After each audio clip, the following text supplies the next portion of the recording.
মৰমৰ ছাত্ৰ-ছাত্ৰীসকল আজি আমি দশম শ্ৰেণীৰ বিজ্ঞান পাঠ্যপুথিৰ অধ্যায় 4 কাৰ্বন আৰু তাৰ যৌগ এই পাঠটোৰ ভিতৰত থকা প্ৰশ্ন উত্তৰসমূহ কৰিম। প্ৰশ্ন উত্তৰবোৰ কৰাৰ আগতে তোমালোকে কেইটামান কথা লিখি লোৱা, এইকেইটা খুব দৰকাৰী আৰু এইকেইটা কথা জানিব লাগিব।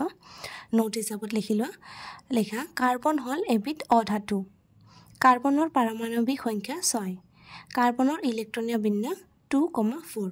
এইটো 6টো ভাঙিলে আমি জানো প্ৰথম কক্ষত কেইটা থাকে, দুটা থাকে, তাৰ পিছত কেইটা থাকিব, 4টা থাকিব। তাৰ পিছত লিখিবা সহযোজী বান্ধনী।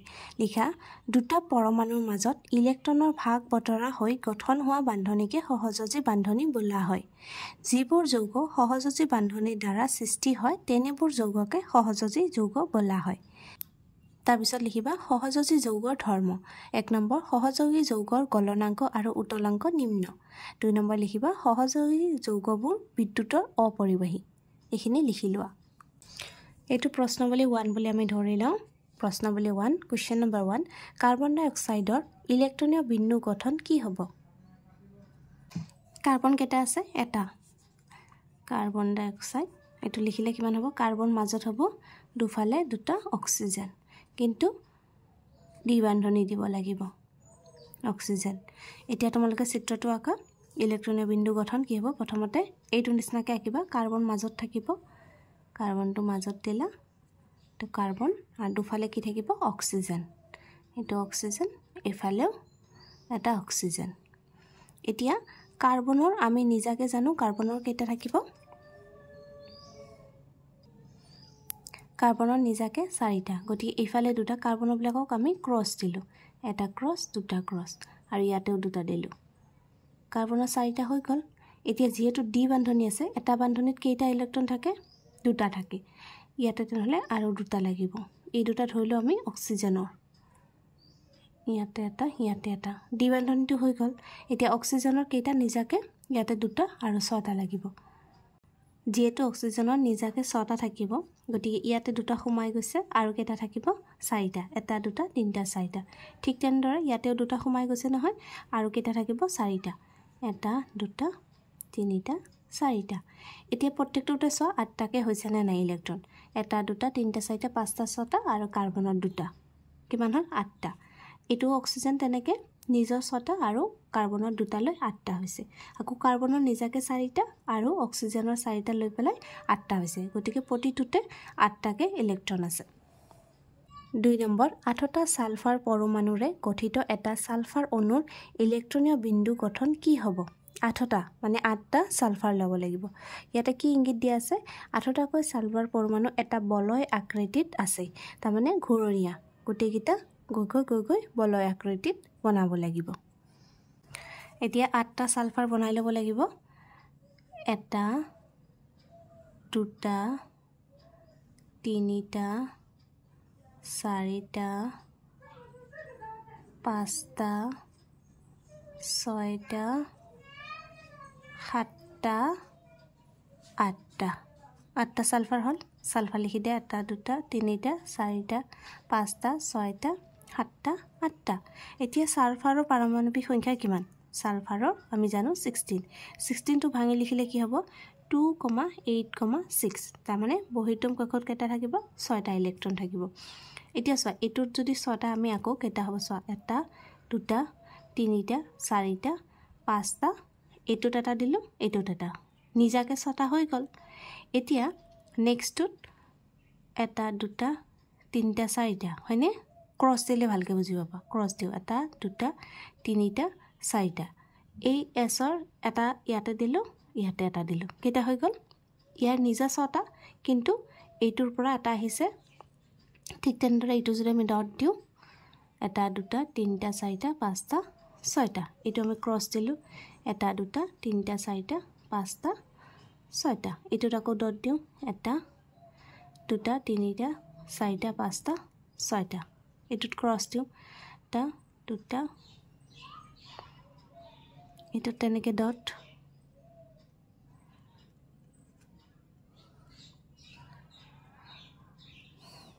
এইটোত ক্ৰছ,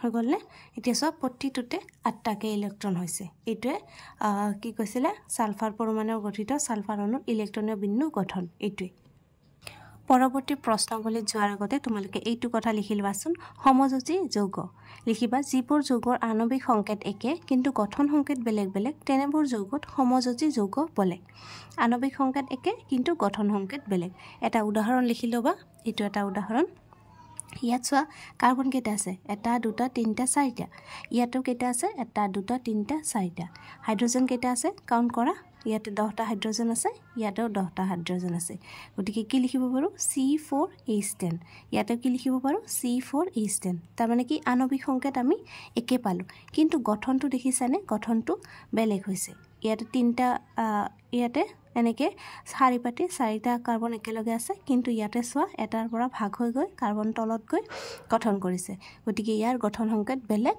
কিন্তু আণবিক সংকেত একে এনে ধৰণৰ যৌগবোৰক কি বুলি কোৱা হয় সমযোজী যৌগ বুলি কোৱা হয় এইটো প্ৰশ্নৱলী 2 এক নম্বৰটো চোৱা পেন্টেনৰ বাবে কেইটা গঠন সমযোগী আঁকিব পাৰিবা কেইটা সমযোজী আঁকিব পাৰিবা এইটো লিখিব দিছে পেন্টেন মানে কেইটা আছে 5টা আছে এটা থাকিলে কি হয় এটা থাকিলে মিথেন দুটা থাকিলে মিথ দুটা থাকিলে ইথ তিনটা থাকিলে প্ৰপ তাৰপিছত বিউট তাৰপিছত পেন্ট তাৰপিছত হেক্স পেন্টেন মানে কৈছে মানে কি কাৰ্বন কেইটা থাকিব 5টা থাকিব এটা আমি কি লিখিব পাৰিম যদি আমি সিধা সিধি কাৰ্বন কেইটা আঁকো তেনেহলে কি হ'ব প্ৰথমটো CH3 হয় CH2 কাৰ্বন কেইটা 5টা লাগিব CH2 হেকটত কি হয় CH3 হয় এটা এটো গৈ গ'ল আৰু 2 নম্বৰটো কি হয় যদি আমি এটা কাৰ্বন তল পিনে আনি দিও তেনেহলে কেনেকুৱা গঠনটো হ'ব CH3 CH2 ইয়াতে যদি আমি তলত দিও তেনেহলে CH হ'ব এটা হাইড্ৰোজেন কমি যাব কাৰণ তল পিনে যাব যে আৰু হেকটটো কি হ'ব CH3 ইয়াতে কি হ'ব CH3 কাৰ্বন কেইটা হল এটা দুটা তিনটা চাৰিটা পাঁচটা হাইড্ৰোজেনৰ চাবা একেই আছে দুইটাতে আৰু এটা গঠন কেনেকুৱা হ'ব আৰু এটা গঠন আমি যদি এটা কাৰ্বন মাজত ৰাখি বাকি কিটা কাৰ্বন চাৰিওপিনে দিও 1 2 3 4 কেইটা হৈ গ'ল কাৰ্বন 5টা হৈ গ'ল এতিয়া লিখা CH3 CH3 CH3 CH3 এই তিনি ধৰণে আমি সমযোজী যৌগ গঠন কৰিব পাৰিম গতিকে কেইটাৰ ঠাইত কি হ'ব তিনিটা এতিয়া সেইখিনি কথা লিখিব লাগিব কি লিখিবা পেন্টেনৰ বাবে তিনিটা গঠন সমযোগী আঁকিব পাৰি 2 নম্বৰ কাৰ্বনৰ কোন দুটা ধৰ্মৰ বাবে আমি আমাৰ চাৰিওফালে অজস্ৰ কাৰ্বন যৌগ পাওঁ লিখা তলত দিয়া ধৰ্ম দুটাৰ বাবে আমি আমাৰ চাৰিওফালে কাৰ্বন যৌগ পাওঁ নম্বৰ 1 কেটিনেশন কাৰ্বনে নিজৰ মাজতে বান্ধনী সৃষ্টি কৰি বৃহৎ সংখ্যক অণু গঠন কৰিব পাৰে এই ধৰ্মকে কেটিনেশন বলে আৰু 2 নম্বৰ কি লিখিবা চতুৰ সহযোজিতা কাৰ্বনৰ যোজ্যতা 4 হোৱা বাবে ই আন 4টা একযোজী মৌলৰ লগত সহযোজী বান্ধনী গঠন কৰিব পাৰে 3 নম্বৰ সাইক্লোপেন্টেনৰ সংকেত আৰু ইলেক্ট্ৰনীয় বিন্দু গঠন লিখা সাইক্লো মানে কি ঘূৰণীয়া পেন্টেন মানে কি কেইটা আছে কাৰ্বন 5টা আছে ইয়াৰ সংকেত আৰু ইলেক্ট্ৰনীয় বিন্দু গঠন লিখিব দিছে আমি কি কলো সাইক্লোপেন্টেন মানে কি ঘূৰণীয়া আৰু কাৰ্বন 5টা থাকিব C5H10 তেনৰ কাৰ্বন কেইটা ঘূৰণীয়াকে বনাই লোৱা এটা কাৰ্বন দুটা তিনিটা চাৰিটা পাঁচটা এটা বান্ধনী দি দিয়া গোটেই গিটাৰ মাজত এতিয়া এইটো কাৰ্বন লোৱা দুটা বান্ধনী আছে আৰু দুটা লাগিব এটা দুটা ইয়াত হাইড্ৰোজেন দি দিয়া এইটোৰ দুটা লাগিব হাইড্ৰোজেন দি দিয়া এইটোৰ দুটা লাগিব হাইড্ৰোজেন দি দিয়া হাইড্ৰোজেন সো হাইড্ৰোজেন 10টা কাৰ্বন 5টা এটো হল আমাৰ সাইক্লোপেন্টেনৰ সংকেত এতিয়া ইলেক্ট্ৰনীয় বিন্দু গঠন প্ৰথমতে কাৰ্বন কেটা বনাই লোৱা এটা দুটা তিনিটা চাৰিটা পাঁচটা সাইক্লো হৈ গল নহয় কাৰ্বন লিখি দিয়া carbon carbon carbon carbon carbon তাৰ লগত কি আছে এটা কাৰ্বনৰ দুটাকৈ হাইড্ৰোজেন আছে এনেকৈ হাইড্ৰোজেনবোৰ আঁকি দিয়া সৰু সৰুকে হাইড্ৰোজেন ইয়াতেও দুটা এনেকৈ বনাই দিয়াচোন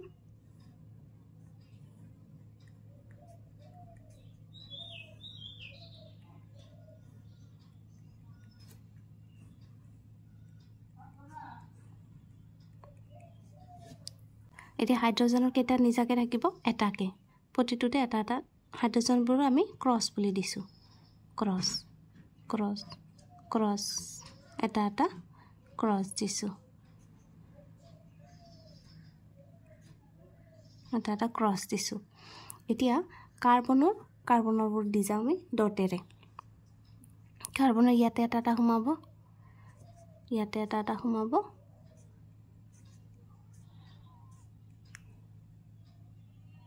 বাকিখিনি আঁকি দিয়া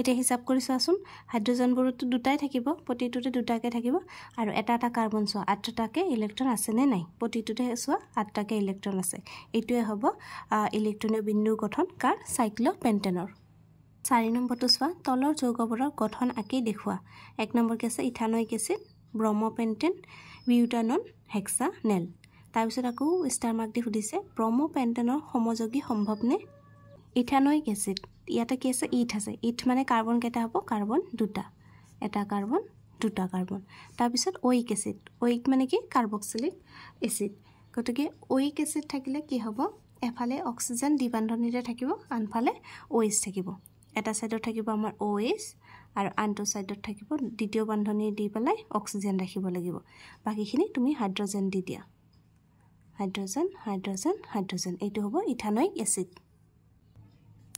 2 নম্বৰটো পিছত কৰিম বিউটাননটো আগতে কৰিলো বিউটানন মানে কি ইয়াত কি আছে কিটন আছে আৰু বিউট মানে কি মিথ ইট প্ৰবিউট চাৰিটা কাৰ্বন চাৰিটা থাকিব এটা দুটা তিনিটা চাৰিটা তাৰ পিছত কিটনত কি হয় এটা দ্বিবান্ধনী দি পেলাই অক্সিজেন থাকে আৰু একো নাথাকে বাকিখিনি হাইড্ৰজেন দি দিয়া তুমি তেনেহলে ইয়াতে কি হ'ব হাইড্ৰজেন হাইড্ৰজেন হাইড্ৰজেন ইয়াতে যেটো চাৰিটা বান্ধনী আছে আৰু তো হাইড্ৰজেনৰ প্ৰয়োজন নাই বাকি এইটোত চোৱা এইটোত কেটা হ'ব দুটা ইয়াতে এটা এইটোত তিনিটা হ'ব এটা দুটা তিনিটা হাইড্ৰজেন দি দিয়া এইটো কি হ'ল আমাৰ বিউটানন 4 নম্বৰত কি আছিল হেক্সানেল হেক্স মানে কি হ'ব 6টা কাৰ্বন থাকিব আৰু ইয়াত কি এলডিহাইড আছে এলডিহাইড থাকিলে কাৰ্বনত দ্বিতীয় বান্ধনী দি পেলাই অক্সিজেন এটা দিব লাগিব তো প্ৰথমতে 6টা হেক্স কাৰণে 6টা কাৰ্বন বনাই লোৱা এটা দুটা তিনিটা চাৰিটা পাঁচটা ছয়টা তাৰ পিছত এটাত কি হ'ব দ্বিবান্ধনী দি পেলাই অক্সিজেন বাকিখিনিত হাইড্ৰজেন দি দিয়া এটোত হাইড্ৰজেন ইয়াত কেটা লাগিব দুটা তাৰ পিছত ইয়াতেও দুটা ইয়াতেও দুটা ইয়াতেও দুটা ইয়াতে তিনিটা hydrogen hydrogen hydrogen hydrogen hydrogen hydrogen এনেকৈ কমপ্লিট কৰি বনাই দিয়া ব্ৰমপেন্টেন ব্ৰম ইয়াতে কি কাৰ্যকৰীমূলক আছে ইয়াতে আছে হেলোজেন আৰু কি আছে ব্ৰমিন আছে তাৰ পিছত পেন্টেন মানে কি পেন্টেন মানে কাৰ্বন 5টা আছে প্ৰথমতে আঁকি লও আমি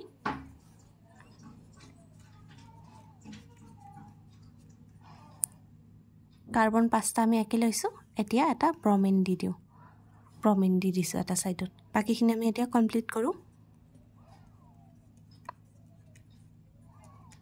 এটো হল ব্ৰমপেন্টেন এতিয়া কি কৈছে যে এই ব্ৰমপেন্টেনৰ সমযোজী যৌগ আৰু আছে নেকি এতিয়া চোৱা এই ব্ৰমিনটো যদি আমি ইটো সাইডত আনি দিও একে কথা হ'ব হয় নহয় গতিকে আমি ব্ৰমিনটো আৰু ক'ত বহাব পাৰো আমি এটা বহাব পাৰো এইটো কাৰ্বনৰ তলত এইটো এটা কাৰ্বনৰ তলত বহুৱাই বাকিখিনি হাইড্ৰজেন মিলাই দিলে এটা হ'ব ব্ৰমপেন্টেন আন এটা কাম কি কৰিব পাৰো আমি এই কাৰ্বনটোৰ লগত এই ব্ৰমিনটো আনি দিব পাৰো তেতিয়া ইয়াতে হাইড্ৰজেন গুছি যাব হয়নে গতিকে এই কেই ধৰণে আমি ব্ৰমপেন্টেন আঁকিব পাৰো আৰু হেখিনি কথাই লিখিব লাগিব এতিয়া লিখিবা ব্ৰমপেন্টেনৰ সমযোগী সম্ভৱ যেনে এইটো এটা এখিনি লিখি দিবা 5 নম্বৰটো চোৱা তলৰ যৌগবোৰৰ নাম লিখা এটো লিখিছে ইয়াতে কি আছে ব্ৰমিন আছে ব্ৰমিন থাকিলে কি হ'ব হেলোজেন কাৰ্যকৰীমূলক আছে আৰু ব্ৰম হ'ব ব্ৰমটো হ'বই তাৰ পিছত কেইটা কাৰ্বন আছে চোৱা এটা দুটা মিথ ইথ ব্ৰমো ইথেন হ'ব ইয়াত লিখিবা ব্ৰমো ইথেন চোৱা ইয়াত কাৰ্যকৰীমূলক কি আছে এলডিহাইড আছে মানে দ্বিবান্ধনী দি অক্সিজেন আছে এলডিহাইড হলে কি হ'ব এল হ'ব আৰু ইয়াতে কাৰ্বন কেটা আছে এটা আছে তাৰ মানে মিথানেল এটোৰ উত্তৰ কি হ'ব মিথানেল তাৰ পিছত ইয়াতে চোৱা ইয়াতে ত্ৰিবান্ধনী আছে তাৰ মানে কি হ'ব আইন যোগ হ'ব মিথাইন ইথাইন এনেকুৱা এতিয়া কাৰ্বন চোৱা কেইটা আছে 1 2 3 4 5 6টা মানে হেক্স হেক্স যোগ আইন কি হ'ব হেক্সাইন হেক্সাইন এটো ৰুট হ'ব হেক্সাইন এইকেইটা এতিয়া তোমালোকে নিজৰ বহিত লিখি লোৱা এটো প্ৰশ্নবলী 3 কোৱেশ্চন নম্বৰ 1 ইথানলক ইথানোইক এসিডলৈ ৰূপান্তৰ কৰাটো কিয় এটা জাৰণ বিক্ৰিয়া লিখিবা ইথানলক ইথানোইক এসিডলৈ ৰূপান্তৰ কৰাটো এটা জাৰণ বিক্ৰিয়া কাৰণ উক্ত বিক্ৰিয়াটোত ইথানলে অক্সিজেন লাভ কৰে তাৰপিছত লিখিবা সংঘটিত হোৱা বিক্ৰিয়াটো হল এই বিক্ৰিয়াটো লিখি দিবা এটো তোমালোকৰ কিতাপৰ 71 পেজৰ একেবাৰে ওপৰত আছে প্ৰথম লাইনটোৱে আমাৰ এই সমীকৰণটো গতিকে কিতাপৰ পৰা চাই লিখিবা আৰু বেছি ভাল হ'ব Number 2 লোহা জৰা দিয়া সময়ত অক্সিজেন আৰু ইথাইন দহন কৰা হয় ইথাইনৰ লগত বায়ু কিয় ব্যৱহাৰ কৰা নহয় লিখা ইথাইনক বায়ুত দহন কৰিলে ই অসম্পূৰ্ণ দহন ঘটি এলান্ধযুক্ত শিখা উৎপন্ন কৰে কিন্তু ইথাইনক অক্সিজেনৰ উপস্থিতিত দহন কৰিলে ইয়াৰ সম্পূৰ্ণ দহন ঘটি অমলিন নীলা শিখা উৎপন্ন হোৱাৰ লগতে প্ৰচুৰ পৰিমাণে তাপ উৎপন্ন হয় এই নীলা শিখা লোহা জৰা দিয়া কামত ব্যৱহাৰ কৰা হয় হেহে লোহা জৰা দিয়া সময়ত অক্সিজেন আৰু ইথাইন দহন কৰা হয় প্ৰশ্নবলী 4 কোৱেশ্চন নম্বৰ 1 পৰীক্ষাৰ সহায়ত এলকহল আৰু কাৰ্বক্সিলিক এসিডৰ মাজত প্ৰভাৱ কি দৰে দেখুৱাব পাৰি এটো লিখিবা পৰীক্ষা ইয়াত এলকহল ইয়াত কাৰ্বক্সিলিক এসিড নম্বৰ 1 লিটমাছ পৰীক্ষা ইয়াত লিখিবা বৰণৰ পৰিৱৰ্তন নহয় ইয়াত লিখিবা নীলা লিটমাছ দ্ৰৱ ৰঙা হয় 2 নম্বৰ পৰীক্ষাত কি লিখিবা সোডিয়াম কাৰ্বনেট কোনো বিক্ৰিয়া নহয় ইয়াত লিখিবা তীব্ৰ শব্দ কৰি ফেন বাহিৰ হয় 3 নম্বৰ লিখিবা সোডিয়াম মেটেল পৰীক্ষা আৰু ইয়াত লিখিবা ফেন আকাৰৰ হাইড্ৰোজেন গেছ ওলাই আহে ইয়াত লিখিবা হাইড্ৰোজেন গেছ বাহিৰ হয় কিন্তু ফেন বাহিৰ নহয় নম্বৰ 2 জাৰক দ্ৰৱ কি লিখিবা যিবোৰ পদাৰ্থ আন পদাৰ্থক অক্সিজেন দিয়ে সেই পদাৰ্থবোৰক জাৰক দ্ৰৱ বোলে প্ৰশ্নবলী 4 কোৱেশ্চন নম্বৰ 1 অপমাৰ্জক ব্যৱহাৰ কৰি পানী কঠিন হয় নে নহয় ক'ব পাৰিবানে উত্তৰ লিখিবা নোৱাৰি পাৰিবানে নোৱাৰে সুধিছে যে একানে নোৱাৰি লিখিবা তাৰপিছত লিখিবা অপমাৰ্জক পদাৰ্থ কঠিন পানী আৰু মৃদু পানী সমভাৱে প্ৰভাৱী হয় অৰ্থাৎ দুটা ক্ষেত্ৰত ফেনৰ সৃষ্টি হয় বাবে কঠিন পানী কঠিন হয় নে নহয় ক'ব নোৱাৰি নম্বৰ 2 কাপোৰ ধুবলৈ মানুহে বিভিন্ন পদ্ধতি অৱলম্বন কৰে সাধাৰণতে সাবন ঘঁহি কাপোৰখন শিল এচটাত থুকছে বা ভৰিৰে গছকে ব্ৰাছ কৰে নাইবা কাপোৰ ধোৱা যন্ত্ৰত ভৰাই জকাৰি দিয়ে কাপোৰ পৰিষ্কাৰ কৰিবলৈ কিয় জকাৰিব লাগে লিখা সাবুন পানীৰ পৃষ্ঠ বিস্তাৰণ হ্ৰাস কৰে সাবুনত থকা হাইড্ৰকাৰ্বনৰ দীঘল শৃংখল অপৰিষ্কাৰ কাপোৰত থকা তেল বা গ্ৰীজৰ লগত লগ লাগি কাপোৰৰ পৰা লেতেৰা বস্তুবোৰ ওলাই দিয়ে কিন্তু কাপোৰখন ভালদৰে নজকাৰিলে অপৰিষ্কাৰ বস্তুবোৰ বাহিৰলৈ নাহে হেহে কাপোৰ পৰিষ্কাৰ কৰিবলৈ জকাৰিব লাগে আজিৰ ভিডিঅ'টি ইয়াতে সামৰিছো পৰৱৰ্তী ভিডিঅ'ত আমি অনুশীলনীত থকা প্ৰশ্ন উত্তৰসমূহ কৰিম আশা কৰিছো এইখিনি তোমালোক বুজি পাইছা আৰু লিখি ল'ব পাৰিছা ধন্যবাদ